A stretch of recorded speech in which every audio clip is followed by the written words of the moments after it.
जिंदगी बर्बाद करने वाली धुन।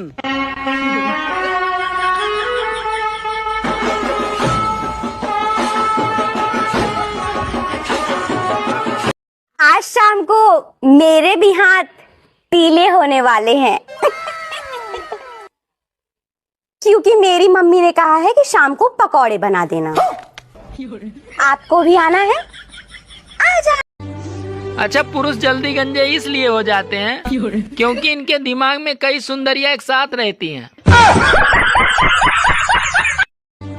अच्छा दोस्तों, अब जीवन आसान नहीं है।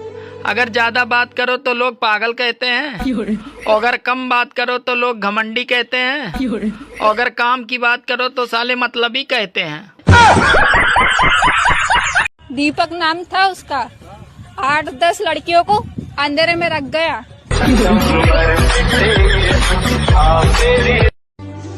अरे पाकिस्तानी गूगल पे ढूंढ रहे हैं कि ऑपरेशन सिंदूर क्या है, और जब तक ये ढूंढेंगे तब तक भारत ऑपरेशन मंगलसूत्र भी लॉन्च कर देगा। ढूंढते रहो सालो। इतना कैसे किस्मत खराब हो सकता है? मतलब मैं तो गरीब हूँ ही, मेरे सारे दोस्त भी गरीब है। ऐसा भी तो हो सकता था कि एक दोस्त अमीर निकले, हम लोग को खिलाता पिलाता पालता पोसता। नहीं, सब गरीब है। इतना गुरुजी, हम लोग का आज एनिवर्सरी है, आप आशीर्वाद दे दीजिए। खुश रहिए। लोग बोलते हैं कि शादी करने के बाद अलग अलग नहीं रहना चाहिए, क्या ये सही है कि गलत है? नहीं तो अलग अलग क्यों रहती हो? साथ में रहो पति के।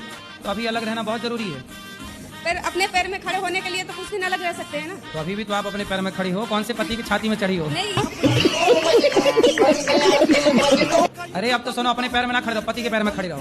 अब तो शादी हो गई है, पति करेगा तो करेगा। आप तो मस्त आराम से रानी बन के रहो। अब देखो, पति आपका झोला लिए खड़ा बेचारा है। आप काम करोगी, पति आपका झोला उठाएगा। पति आप कल को आप ज्यादा कमाने लग जाओगी तो पति को छोड़ तो नहीं दोगी? नहीं गुरुजी, नहीं छोड़ूंगी। हमें तो आपके पति की चिंता हो गई।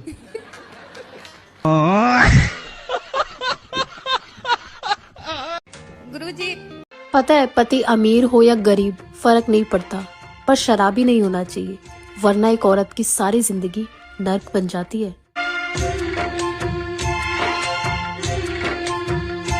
अर्ज करिएगा। इरशाद इरशाद। किसी ने क्या खूब कहा है, लेकिन मैंने सुना नहीं।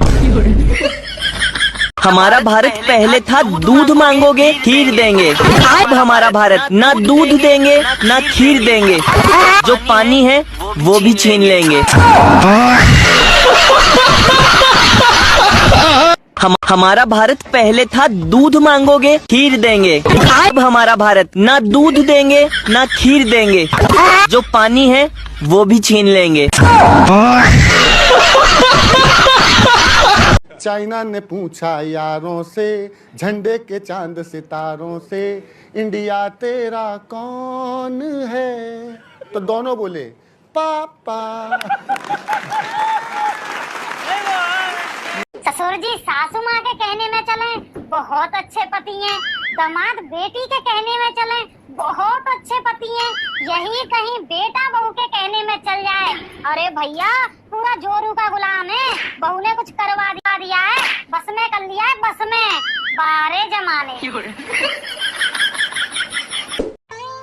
सासू माँ, आपकी बेटी में हजारों कमियां हैं। अरे बेटा, तभी तो उसको अच्छा लड़का नहीं मिला। क्या इतना बुरा हूँ मैं आगे पढ़ना चाहती हूँ। अब आगे पढ़ के क्या करना है? IAS बनना चाहती हूँ। IAS बन के क्या करोगी अब? देश की सेवा। घर वालों की सेवा तो ढंग से होती नहीं है, देश की सेवा कैसे करोगी? मैं औरतों को स्ट्रांग बनाने के लिए कुछ करना चाहती हूँ। आदमियों को तो आजकल गुलाम बना रखा है, अब और कितना स्ट्रांग करना औरतों को?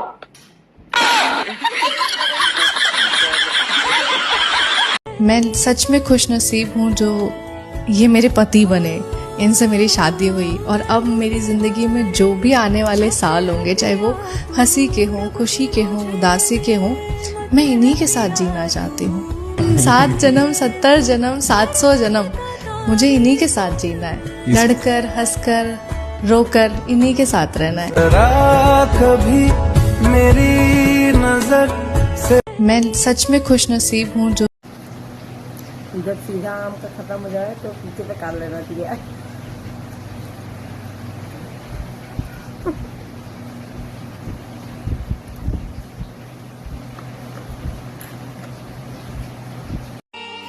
बीबी को खुश रखने का नया तरीका।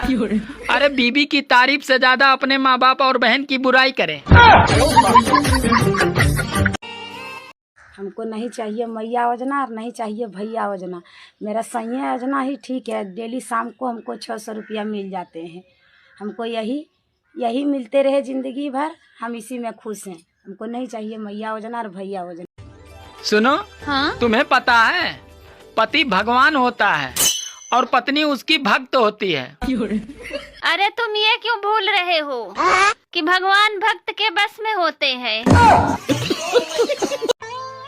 सुनो जी, आप गोवा जा रहे हैं तो अपने साथ मुझे क्यों नहीं लेके जा रहे हैं? अरे पागल, कोई होटल जाता है तो साथ में टिफिन थोड़ी लेके जाता है। बात कुछ समझ न आए।